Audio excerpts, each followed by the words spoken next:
오늘 2부 예배는 그래도 잘 진행이 되는 것 같아서 너무 감사하고요. 1부 예배 시간에는 그 인터넷 연결이 끊어지면서 컴퓨터가 오류가 생겨서 화면도 보여드리지 못하고 예배도 한 3분 늦게 시작을 했었습니다. 어제 예배 세팅을 다 끝내고 찬양으로 나오는 소리도 다 확인하고 다 체크를 했는데도 불구하고 아침에 문제가 생기는 것에 참 당황스러웠었습니다. 우리가 아무리 열심히 준비해도 때로는 준비한 것이 그대로 시행되지 않을 때들이 있고 그럴 때마다 어떻게 해야 될지 당황할 때들이 있는데, 그럼에도 불구하고 하나님께서 인도하시고 함께하여 주셔서 우리 2부 예배는 온전하게 각 가정에서 예배드리는 분들도, 그리고 이렇게 주님의 전에 나와서 예배드리는 분들도 예배할 수 있도록 인도하여 주셔서 얼마나 감사한지 모르겠습니다. 모든 것이 잘 준비가 돼도요, 이렇게 문제가 생기고 변수가 생기는 것이 세상살이입니다.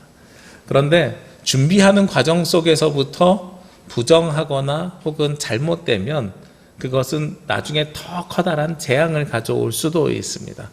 그래서 우리가 특히 어떤 것에서 신경 써야 되냐면 사람의 생명과 직결된 일들, 그런 것들은 작은 오류라도 하나 없어야 되는 것 같아요. 제가 예전에 육지에 있을 때 교사 강습회를 천안으로 가는데 고속도로를 타고 갔거든요. 고속도로를 타고 가면서 깜짝 놀란 적이 있어요. 제가 이렇게 운전을 하고 가는데 큰 트럭이 제 옆을 이렇게 앞질러서 쭉 갑니다. 저 트럭은 왜 저렇게 빨리 달려? 그렇게 있는데 간격이 제 앞에서 좀 벌어질만 하니까 갑자기 펑 소리가 나더니 앞 타이어 퍼지는 게 제 눈에 보이는 거예요. 그러면서 그 바퀴가 다니까 끼끼끼끼 불꽃이 튀는 거죠.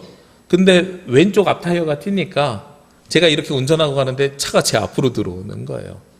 그러면서 저는 이제 급하게 브레이크를 밟았는데 벽을 갖다 박더라고요. 그러면서 저는 이제 지나치면서 오른쪽으로 차를 대고 이제 경찰에 신고하면서 지금 사고가 났으니 빨리 119하고 보내주십시오 하고 오는 걸 도착하고 하는 걸 보고 제가 온 경험이 있습니다.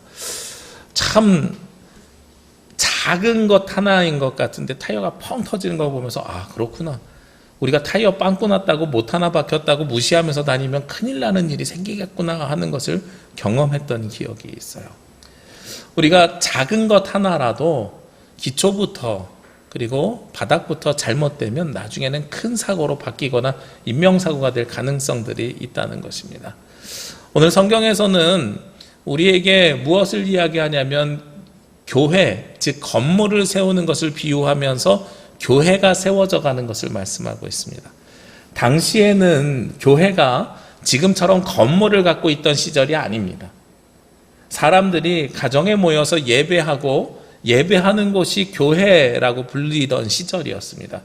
지금처럼 건물을 짓고 간판을 걸고 제주 남부교회 이랬던 시절이 아닌 거예요.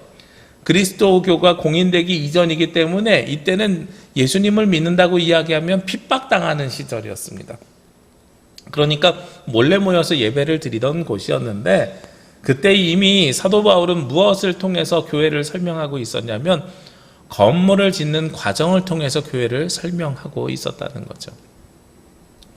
저는 건축을 전공하지 않아서 잘 모르겠습니다만 이 교회를 어떻게 세워가는가 하는 것은 되게 중요한 일인 것은 분명히 알고 있습니다. 그리고 저는 늘 여러분에게도 말씀드리고 많은 분들에게 말씀을 드리는데, 교회가 건물이 어떻게 세워졌는지를 보면 건물이 그 교회의 방향과 철학을 이야기한다고 알 수 있다라고 말씀을 드려요. 제가 작년에 광주에 있는 한 교회를 갔는데요, 우리 교회랑 예배당 규모가 너무나도 비슷합니다. 그 교회도 지하 1층 지상 3층입니다. 그 교회 방문했는데 우리 교회랑 너무 비슷한데 다른 게 있어요.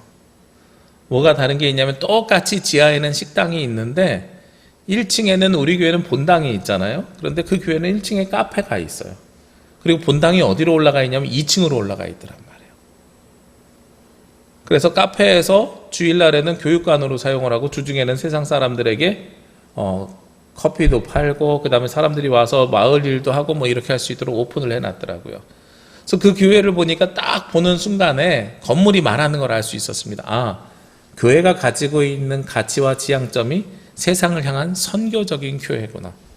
아니나 다를까요? 목사님이랑 말씀을 나누면서 이야기해 보니까요, 목사님께서 끊임없이 그림책 마을이라는 걸 만들어서 마을 운동, 마을 살리기 운동을 끊임없이 하면서 마을 살리기에 동참하는 성도들이 혹은 지역 주민들이 교회에 와서 끊임없이 이야기하는 거예요.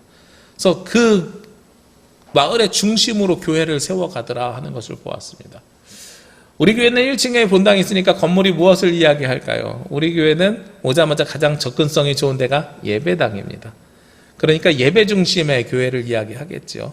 그런데 저는 그것보다 더 중요한 것을 사실은 목격한 적이 있습니다. 우리 교회가 처음에는요, 제가 와서 볼 때 왜 뒤에가 자동문으로 되어져 있을까? 이게 궁금했었거든요. 근데 어느 날 곰곰이 생각해 보니까 우리 교회는 본당에 들어올 때까지 문턱 없이 들어올 수 있겠더라고요. 장애가 있는 분들은 접근하기가 되게 좋겠다. 실제로 그것을 고려해서 지었는지 아닌지 모르겠는데 어르신들 혹은 장애가 있는 분들이 예배당에 들어오는데 접근성이 굉장히 좋겠다. 근데 안타까운 것은 공간의 한계 때문에 화장실이 2층에 있어가지고 그런 부분이 좀 불편하기는 합니다만, 일단은 처음에 생각과 방향은 문턱이 없고 그리고 누구든지 접근할 수 있고 어르신들이나 몸이 불편하신 분들도 쉽게 들어올 수 있겠다 하는 것에 제가 생각을 하게 됐습니다. 그렇구나, 우리 교회는 그런 것들을 이야기하고 있구나라는 것을 말할 수 있는 거죠. 오늘 성경을 보면 10절 말씀에 내게 주신 하나님의 은혜를 따라 내가 지혜로운 건축자와 같이 터를 닦아두매 다른 이가 그 위에 세우나 그러나 각각 어떻게 그 위에 세울까 조심할지니라 하고 말씀하고 있어요. 사도 바울이 자기 자신을 뭐라고 이야기하냐면 기초를 닦았던, 터를 닦았던 사람이라고 이야기합니다. 하나님께서 나에게 주신 은혜에 따라서 내가 건축을 하는 사람과 같이 나는 터를 닦았느니라 라고 이야기하고 있는 거예요. 그리고 나는 기초를 놓았는데 그 다음에 다른 사람들이 그 위에다가 집을 지을 것인데 어떻게 지을지는 신중하게 생각하여야 됩니다 라고 말하는 거죠. 개역개정 성경, 우리가 보는 성경에서는 각각 어떻게 그 위에 세울까를 조심하라 라고 돼 있는데 세번역 성경에는 어떻게 돼 있냐면 어떻게 집을 지을지 신중하게 생각하십시오 라고 돼 있어요. 그러니까 사도 바울은 무엇한 사람이에요? 터를 닦은 사람이고, 그리고 그 위에 건물을 짓는 사람들은 고린도 교회 성도들인데 그 성도들이 세워질 때는 신중하게 세워져야 됩니다 라고 말씀하는 거죠. 그리고 이 말씀을 좀 더 길게 놓고 보면은요, 사도행전 18장에 보면 사도 바울이 고린도 지역에서 복음을 전할 때 1년 반을 머물렀다는 기록이 있거든요. 사도 바울은 복음을 전한 사람입니다. 그러니까 터를 닦은 사람입니다. 그리고 그 뒤에 그 교회를 세워서 양육시켰던 사람은 누구예요? 우리가 앞에서 고린도전서 1장에서 2장에서 끊임없이 봤던 사람이 나오지요. 아볼로라는 사람입니다. 나는 바울파다, 아볼로파다, 게바파다 이렇게 당파 싸움할 때 아볼로라는 사람이에요. 그러니까 사도 바울은 스스로 어떻게 이야기하냐면 우리는 서로 역할이 달랐다. 우리 지난주에 말씀드렸잖아요. 역할이 달랐다. 사도 바울은 지난주에는 뭐라고 이야기했습니까? 나는 심었고 아볼로는 물을 주었다. 이렇게 이야기하죠. 오늘은 건축을 비유로 삼으면서 나는 터를 닦았고 세우는 사람이 따로 있는데 세울 때 잘 세워가야 된다. 신중하게 세워가야 된다라고 이야기하는 겁니다. 이 이야기는 무엇을 이야기하냐면 교회를 세워갈 때 만약에 아볼로가 세워가게 되는 것이 그리스도가 빠지게 되면 무엇으로 잘못 세워질 수 있어요? 유대 율법으로 세워질 수 있는 가능성이 있는 거예요. 아볼로는 율법학자였거든요. 아니면 반대로요, 고린도 지역이 어느 지역이라 그랬어요? 무엇이 발전한 지역이라고요? 그리스 철학이 발전한 지역이라고요. 철학이 발전한 지역이고 수사학이 발전한 지역이기 때문에 세상 사람들의 지혜로 이것을 세워갈 수 있다는 거예요. 그러니까 사도 바울은 나는 터를 닦았는데 세워갈 때는 무엇으로 세워가야 되느냐? 너희들 신중하게 조심해서 잘 세워가야 된다라고 이야기하는 겁니다. 오늘 이 이야기는요, 건물을 세우는 것이 아니라 건물 세우는 비유를 통해서 교회에 사람을 세울 때 어떻게 세워갈 것이냐라는 것을 사실은 말하고 있는 겁니다. 그러면서 오늘 그 다음에 있는 11절 말씀에 보니까 이 닦아둔 것 외에 능히 다른 터를 닦아둘 자가 없으니 이 터는 곧 예수 그리스도라. 사도 바울이 터를 닦은 사람이잖아요.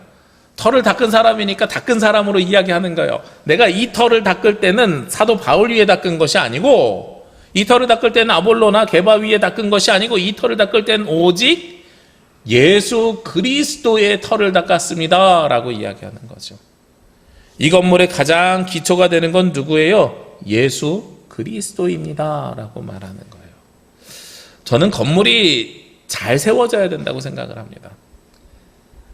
제가 중고등학교가 아니죠. 고등학교하고 대학교 다닐 때에 우리나라에 커다란 두 가지의 붕괴 사고가 있었습니다.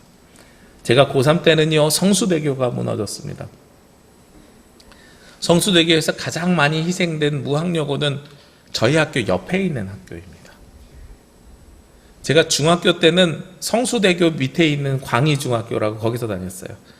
그래서 중학교 때는 학교에서 창문 내다보면서 길 막히네, 우리 엄마 퇴근할 때 늦게 퇴근하겠다, 이런 이야기 할 만큼 성수대교가 보이던 학교였어요.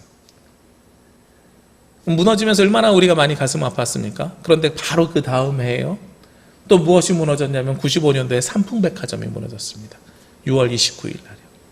저는 그날을 정확하게 기억나는 게요, 저희 부모님도 그 백화점을 자주 들리셨고 청년부 수련회 중이었는데 그때 수련회 참석했던 많은 친구들이 그 주변에 살았어요. 삼풍백화점이 무너졌을 때에 저희가 수련회 모든 프로그램을 정지하고 식구들의 안부를 다 물어보는 전화를 했습니다. 휴대폰이 있던 시절이 아니라서요, 공중전화에서 길게 줄 서면서 전화를 안 받으면 다음 사람에게 순서를 넘기면서 그 자리를 뜨지 못하는 거예요. 그리고 몇 시간이 걸쳐서 모든 식구들의 안부가 확인된 다음에야 그 다음에는 기도회를 진행할 수 있었습니다. 말씀을 준비하면서 자료를 알아보니까 저는 삼풍백화점의 붕괴 이유가 5층에 있었던 수영장 때문이다, 그래서 그것이 너무 무거웠기 때문에 무너졌다, 저는 이렇게 알고 있었거든요. 근데 자료를 준비해보니까 이게 루머더라고요. A동, B동이 있었는데 수영장은 B동에 있었는데 무너진 건 A동이에요. 그러니까 수영장의 직접 영향은 아니었겠죠. 나중에 많은 학자들이 그 진단 결과를 내놓았는데 중요하게 작용했던 것 중에 하나가 2층에 있는 서점이었다. 책이 굉장히 무거웠는데 거기에 평당 하중이 450kg, 1제곱미터당인지 평당인지 아무튼 저는 건축을 하지 않아서 잘 모르겠는데 그 정도로 설계됐는데 실제로 700kg가 넘게 들어가 있었다, 이런 이야기들을 하고, 그 다음에 옥상에 에어컨 실외기 있잖아요. 우리가 하는 그 실외기가 대형으로 탑이 있었는데 에어컨 실외 탑이라고 하는데 그걸 컨테이너로 옮겨야 되는데 하나에 12톤짜리를 밀어서 몇 개를 옮겼대요. 그래서 건물의 진동이 하중을 더 균열을 가중시켰다. 이런저런 이야기들이 나옵니다. 뭐가 맞는지 잘 모르겠습니다. 그런데 그 논문을 보다가 분명하게 알은 사실이 있어요. 이 건물이 처음부터 백화점으로 지어지고 설계된 건물이 아닙니다. 처음에는요, 주거용 오피스텔로 설계가 됐다 그래요. 오피스텔로 설계됐다가 이것이 나중에 뭘로 바뀌냐면 아파트 앞에 있는 상가 있잖아요. 그런 상가로 바뀌었답니다. 그래서 상가로 지었다가 3층짜리인가를 지었다가 나중에 백화점 하면서 2층으로 올려서 5층으로 확장시킨 거래요. 그러니까 건물이 처음에 설계되고 터를 닦았던 용도하고요, 실제로 건물을 올리면서 사용한 용도가 다른 거죠. 즉 목적이 변화된 겁니다. 저는 이 부분이 굉장히 중요한 시사점을 가지고 있다고 생각합니다. 그랬기 때문에 그 안에 서점이 들어가고 수영장이 들어가고 뭐가 들어가니까 무너질 수밖에 없는 거예요. 원래 처음부터 사람이 살 수 있는 공간으로 지어졌을 때 사람이 살면 되는 거거든요. 생각해 보시자고요. 30평 아파트에 몇 명 삽니까? 많이 살아야 6명, 7명 사니까 그 무게에 버티면 되는데 백화점이면 30평이면 주말에는 몇 명이 몰려요. 엄청나게 많은 사람들이 몰려 있어요. 냉장고 하나 놓더라도 집에는 냉장고 많아야 김치 냉장고까지 2개, 3개인데 백화점은 한 곳에 냉장고 한 수십 개 놓고선 전시시킵니다. 그러니까 용도 주거용으로 계획된 것이 나중에 이렇게 백화점으로 바뀌었다는 것 자체가 문제가 될 수 있겠다 하는 의심을 갖게 되는 거예요. 그러면서 제가 무엇을 봤냐면 교회도 터가 누구 위에 세워져 있어요? 예수 그리스도가 위에 세워져 있다는 것은 교회의 목적이 예수 그리스도여야 되는 거예요. 그런데 교회를 세워가는데 여기서 세우는 게 뭐라 그랬어요? 건물을 세워가는 것을 비유하지만 실제로는 사람을 세운다고요. 사람을 세워가는데 그 사람을 예수 그리스도 위에 세우는 것이 아니라 헬라 철학 위에 세우든지 유대 율법 위에 세우게 되면 나중에 이것은 어떻게 될 수밖에 없어요? 어려움이 생길 때 무너질 수밖에 없는 구조를 가져오게 되는 거예요. 원래 처음에 가지고 있던 용도와 목적에 맞게 세워가야 되는데 그 기본 시작되는 터가 변질되면 나중에 모든 것이 다 무너질 수밖에 없게 된다는 거죠. 그래서 우리는 교회를 세울 때 교회가 어디 위에 있는지가 너무 중요하다고 생각합니다.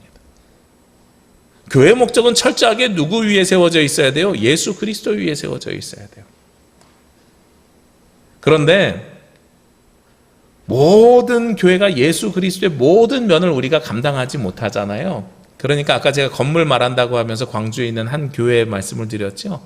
어느 교회는 그중에 선교적인 측면에 좀 더 강조를 하고, 어느 교회는 그중에 예배적인 측면에 좀 더 강조를 하고, 어느 교회는 그중에 교육적인 측면에 강조를 하고, 강조하는 부분이 조금 다를 뿐이지 교회의 가장 기본적인 본질은 예수 그리스도의 터 위에 세워져 있어야 된다. 여러분들이 세워져야 되는 교회입니다. 성도들입니다. 어디 위에 세워져 있어야 돼요? 그래서 여러분들은 유대 율법도 아니고 헬라 철학도 아니고 여러분들은 예수 그리스도 위에 세워져 있어야 된다 하고 말씀하고 있는 겁니다. 그렇게 세워지는데 그러면 어떻게 세워야 되느냐? 무엇으로 세워가야 되느냐? 오늘 12절 말씀에 만일 누구든지 금이나 은이나 보석이나 나무나 풀이나 집으로 이 터 위에 세우면 이렇게 되어 있습니다. 말씀을 좀 쪼개서 보겠습니다. 우리 펜을 갖고 계신 분들은요 사이에 구별을 좀 하시면 좋겠어요. 금이나 은이나 보석 이게 한 묶음이고요. 나무나 풀이나 집 이게 한 묶음입니다. 이 6가지를 모두 해석하는 게 의미가 있는 게 아니고 이 2가지를 구별합니다. 이 2가지를 구별할 때 여러분들은 무엇으로 구별하겠습니까? 어떤 분들은 그렇게 대답하시더라고요. 목사님, 금이나 은이나 보석 비싼 거요.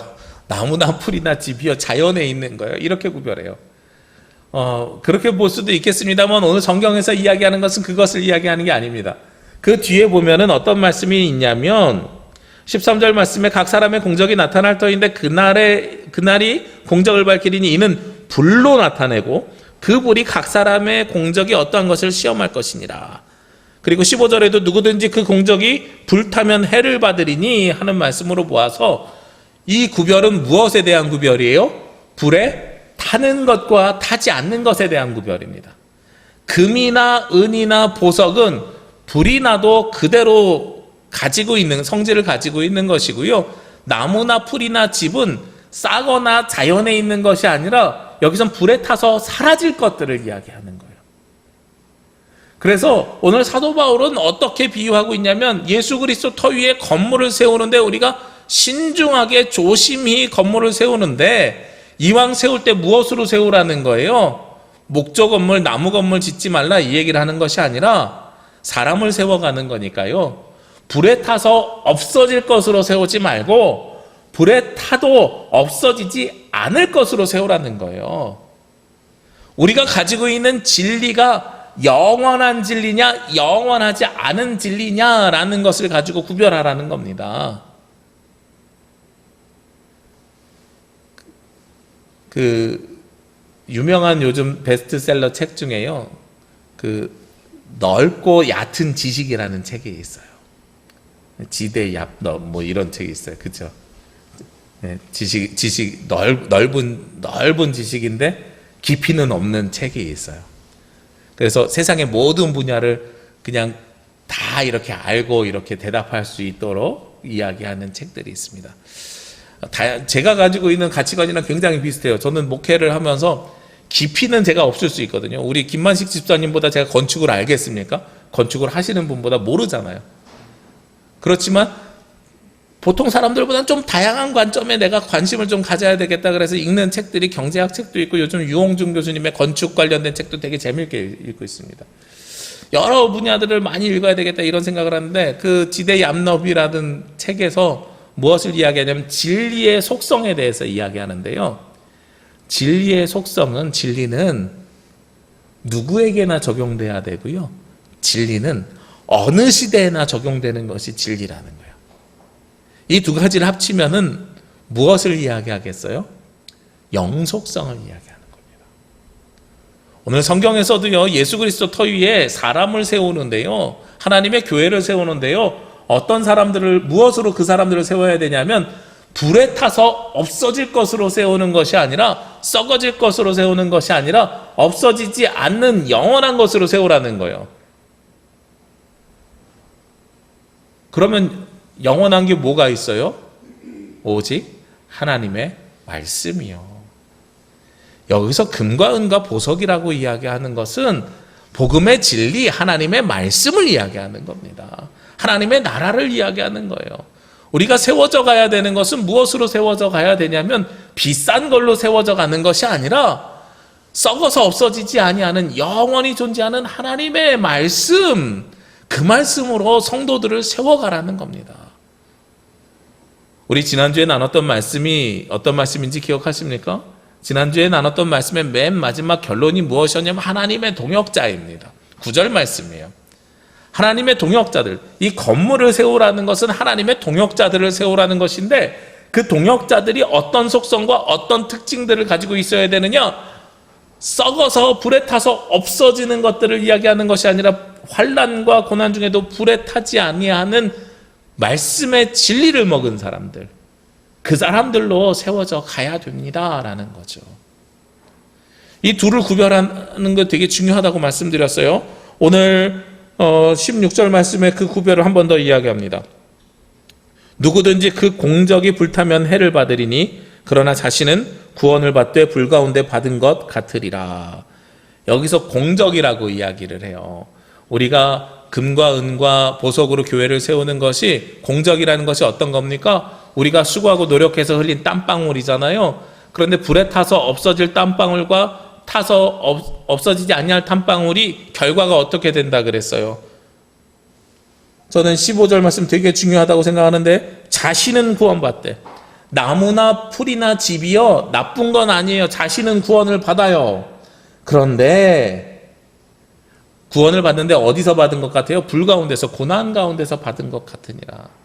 저는 이 이야기를 어떻게 보고 싶냐면, 우리가 예수 그리스도를 믿는데, 믿음의 사람들인데 변하지 않는 진리를 받은 사람들과 나야 자신을 위해서 복음을 접한 사람들, 이 둘의 차이가 무엇이냐면, 환난을 만났을 때요, 불을 만났을 때요, 타서 없어지는 사람과 타서 없어지지 않는 사람들, 즉 다른 사람들에게 영향력을 끼칠 수 있는 사람과 끼칠 수 없는 사람으로 구별되는 것 같아요. 이거는 흔히 이야기하는, 무엇으로 우리가 표현할 수 있냐면 개인 구원과 사회 구원의 개념으로 이야기할 수 있어요. 보수교단에서는 우리 기장을 보면서 저 기장은 사회 구원만을 이야기하고 개인 구원을 이야기하지 않는다 그래요. 개인 구원이 없어요? 사회를 구원하면 개인도 구원 받아야 돼요. 저희 개인 구원 이야기해요.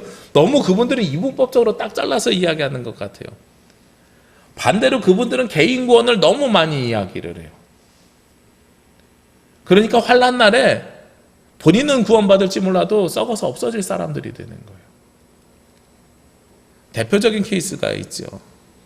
우리 정광훈 씨 사랑제일교회요. 요즘처럼 환난이, 교회가 어려울 때, 예배도 드리기 어려울 때, 저는 지금이 불이 내려올 때라고 생각하거든요. 이때에 진리의 말씀으로 금과 은과 보석으로 세워진 사람들은요, 변함없고 흔들림 없는 겁니다. 그런데 개인 구원을 중심으로 받은 사람들은 지금 때에 본인은 구원받을 수 있어요. 교회 다니니까. 그런데 이렇게 불이 내려왔을 때, 어려울 때에 다른 사람들에게 영향력을 끼치지 못하고 사라져버리는 거예요. 지금 잘 보십시오. 교회가 얼마나 세상 사람들로부터 손가락질 받고 있습니까? 교회가 이기적인 사람들로 변해져 있지 않습니까? 오늘 성경에 그대로 나와 있는 겁니다. 교단이 가지고 있는 선교 정책에 있어요. 저는 우리 교단의 선교 정책을 너무 감사하게 생각하는데, 우리 교단은 선교 정책이 뭐냐면 하나님의 선교라는 이름으로 가지고 있습니다. 그런데 개인 구원을 강조하는 교단들은요, 교회의 선교를 이야기합니다.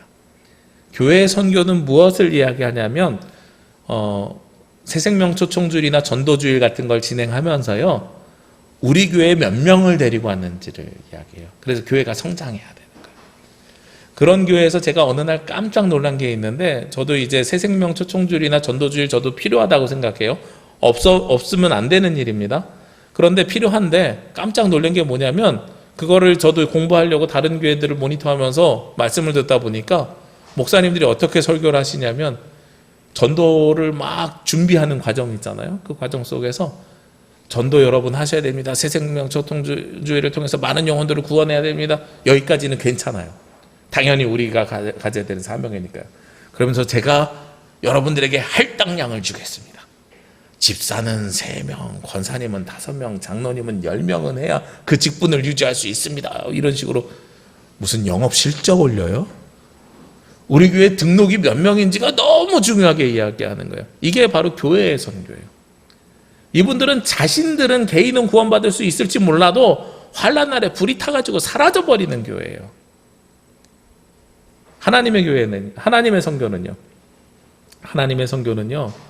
우리가 세상에서 그리스도인으로 바른 삶을 살면서요, 복음을 전하는 삶을 살아야 됩니다. 여기까지 똑같아요. 전도해야 되는 삶 똑같습니다. 근데 전도의 목적이 우리 교회의 성도가 늘어나는 것이 아니라 그 사람이 예수 그리스도의 사랑을 아는 것이 먼저다라는 거예요. 이게 가장 가지고 있는 커다란 차이입니다. 그래서 저희가 가지고 있는 신학 속에서는 이번 주에 명절이잖아요. 안 믿는 사람들이 있으면 아, 우리 교회 나오세요 라고 이야기하는 게 아니라, 예수님 믿으니까 내가 이렇게 행복해졌어요. 좋아요. 당신도 가까운 교회 나가셨으면 좋겠어요. 이런 이야기들을 하셔야 되는 거예요. 그게 차이예요. 가까운 교회로 인도해 드리는 것, 이것이 그 영혼을 살리는 일이라고 생각하는 것이고요. 이게 하나님의 선교예요. 그리고 하나님의 선교의 관점에서는요, 우리가 할 수 있는 역할은 복음을 전하는 데까지예요. 그 사람을 변화시키고 그 사람을 그 가운데 역사가 일어나고 그 사람이 회개하고 주님의 나라로 나오는 것은 전적으로 누구의 은총이에요? 전적인 하나님의 은혜요, 역사요, 은총임을 인정하는 것이 하나님의 선교적 관점입니다. 교회 선교는요, 일단 우리 교회에 몇 명이 데리고 와야 돼요. 그래야 교회가 성장하는 거예요. 지난 주간에 우리 교계의 큰 어른이신 조용규 목사님 돌아가셨습니다. 참 대단하신 어른인 것 같아요. 저도 깜짝 놀랐어요. 유럽에 그 신학교 교환 프로그램이 있어서 신학생 때 벌써 20년 전에 나갔는데요. 그때 사람들이 한국에서 왔다니까 두 사람을 물어봐요. 썬문 아느냐? 썬문이 누구냐면 문선명이에요. 밖에서 문선명을 기독교인으로 착각하고 있어요. 그 사람이 번역한 책 때문에. 두 번째로 물어보는 게 용기조 아느냐? 처음에는 용기조가 뭐야? 북한의 기쁨조처럼 용기조가 뭐야? 이랬는데 조용기 목사님을 영어식으로 표현하니까 용기조 이렇게 되는 거예요. Do you know 용기조? 용기조가 뭐야? 기쁨조도 아니고. 제가 이런 생각을 했는데 조용기 목사님이 참 여러 군데서 복음 전하고요.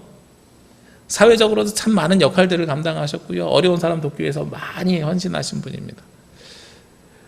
근데 그 오중축복 삼중신앙, 삼박자 흔히 이야기하는 순복음적인 신앙은 우리 한국교회가 개인주의적인 신앙을 가져오는데 지대한 영향을 끼친 일이기도 합니다. 그 영향을 잘못 받은 분들이, 조용규 목사님이 잘못됐다는 게 아니라 그 영향을 잘못 받은 분들이 조용규 목사님처럼 세계 최고의 교회를 만들겠다고, 목적이 다르죠. 내가 은혜를 받아서 세상을 섬기는 것이 조용규 목사님이 행하셨던 일이라면 그 껍데기만 본 사람들은요, 내가 세계 최고의 교회를 만들겠다, 큰 교회를 만들겠다고 하면서 교회의 선교로 방향이 바뀌는 거예요. 이기적인 교회로 변질되는 거예요. 그러니까 참 안타까운 일들이 생겨나게 되는 거죠. 그래서 지금 한국교회가 이렇게 불이 나는 어려운 환난의 시기에 어떻게 돼요? 금이나 은이나 보석으로 세워진 교회가 작다는 게 드러난 거예요. 나무나 풀이나 집으로 세워진 교회가 많다는 것이 지금 드러나고 있다는 겁니다. 그러면서 오늘 성경에서는 무엇을 이야기합니까? 맨 마지막으로요, 아주 유명한 말씀이죠. 16절 17절 말씀이요. 너희는 너희가 하나님의 성전인 것과 하나님의 성령이 너희 안에 계시는 것을 알지 못하느냐. 우리에게 하나님의 성전이래요. 보통 이 말씀을 우리가 어떻게 사용하십니까? 이 유명한 말씀을 보통 성도님들이 그렇게 활용하시죠. 너 건강 조심해. 네가 하나님의 성전이요. 건강 조심해. 이럴 때 사용하잖아요. 그리고 좀 더 저기 하실 때는 담배 피는 자녀들 보면서 하나님의 성전을 어떻게 더럽힐 수 있어? 이렇게 이야기하잖아요. 사실은 그렇게 인용되라고 주신 말씀이 아니에요. 오늘 말씀 앞뒤 문맥 맞춰보면 어떤 이야기입니까? 사도 바울이 털을 닦았어요. 근데 사도 바울이 닦은 전 누구예요? 예수 그리스도예요. 예수 그리스도 위에 나무나 풀이나 집 불타서 없어질 것이 아니라 금이나 은, 보석과 같이 없어지지 않을 것으로 환난 날에도 흔들림이 없는 믿음을 가진 사람으로 말씀을 매겨서 사람을 세워야 되는데 그렇게 세워진 사람이 누구라고요? 하나님의 성전이라고요. 여러분들이 예수 그리스도의 터 위에 세워진 사람이라는 뜻이에요. 이 말씀은 너희들이 하나님의 성전인 것과 라고 하시는 말씀은 여러분들은 예수 그리스도의 터 위에 세워진 사람들이니 절대로 유대 율법에 매몰되어 있지 말고 헬라 철학에 빠지지 말고 예수 그리스도의 복음의 본질을 받아야 됩니다 라는 말씀이라는 거예요. 그러면서 성전인 것과 하나님의 성령이 너희 안에 계시는 것을 알지 못하느냐. 하나님의 성령이 여러분들의 삶을 이제 이끌어 가신다는 겁니다. 그 사실을 인지하고 인식하면서 살라는 거예요. 우리 앞에 고린도전서 2장에서 말씀 나눴잖아요. 성령께서 우리 가운데 함께 하시는 것을 의식하면서 살아야 된다고요. 그래서 누구의 마음을 품고 살라 그랬어요? 예수 그리스도의 마음을 가지고 살라 그랬잖아요. 그게 하나님의 성전으로 살아가는 겁니다.